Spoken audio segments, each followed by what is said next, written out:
which is, we're doing these, and she said something about the freight train.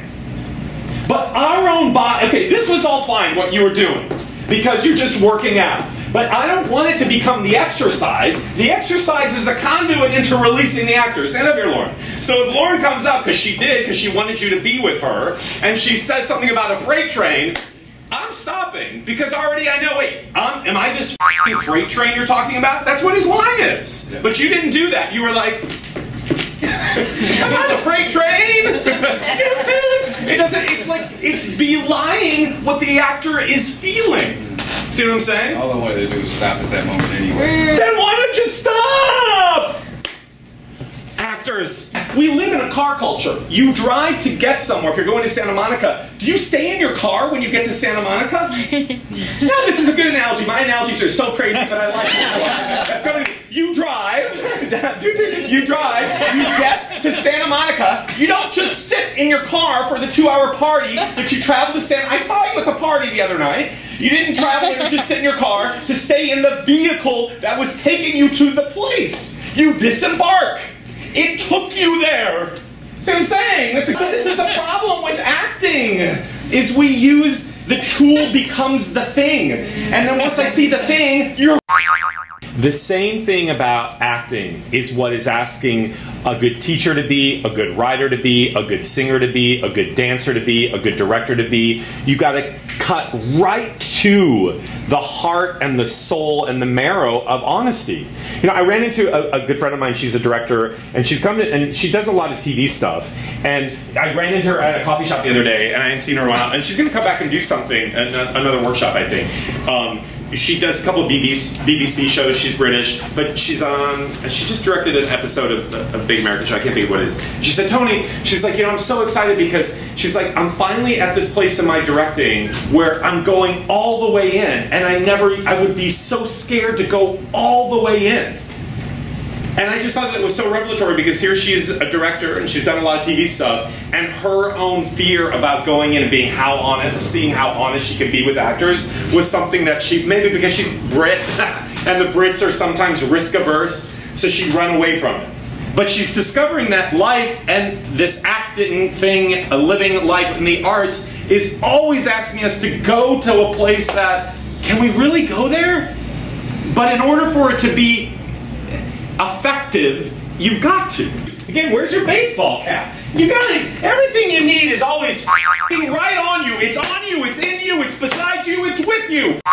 That's the truth. But we all go searching for something else. So, this is what was happening. Whatever I just said was good. It is so always within us, but we like to blame something else. And we like to blame the teacher. We like to blame. We just blame.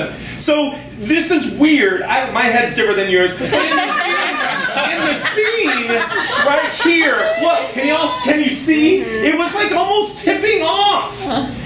Okay, now I'm doing a scene, and I'm confronting my guy who spent 9 years in prison, and this thing is buckling off my head. I'm gonna use it in some way. I'm gonna use it. Well, that doesn't work. But then I would use it. I would use it.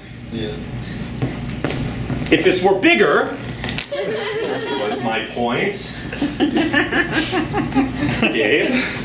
See, it couldn't even, just even wear like this, and I am so not straight. Even this like, it could give me something. It gives me something. Yes. Vulnerable. Vulnerable is the word you got to keep walking the walk with in life. Yeah.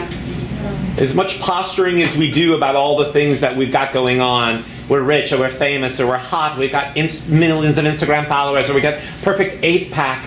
Ultimately, underneath all of that, the core is vulnerability. Nobody's not vulnerable. You know, I was driving yesterday and I was thinking, maybe because I had a weird dream about hammerhead sharks.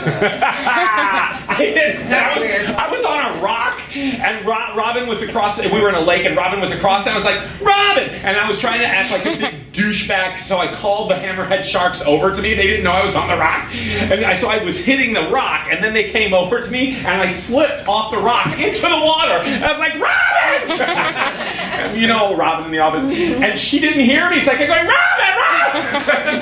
And the sharks came, and thankfully I woke up, but because I was like, I mean, like, I thought I was going to die, right? But what's the point of this story?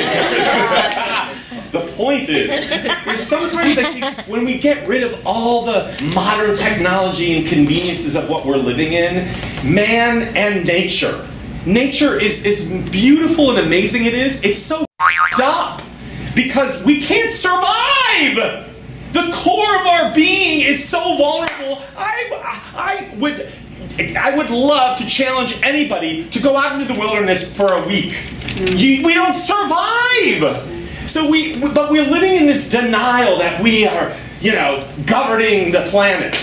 And so if you start to walk with vulnerability is my core, and how can I use that to empower myself to be more in it as opposed to run away from it?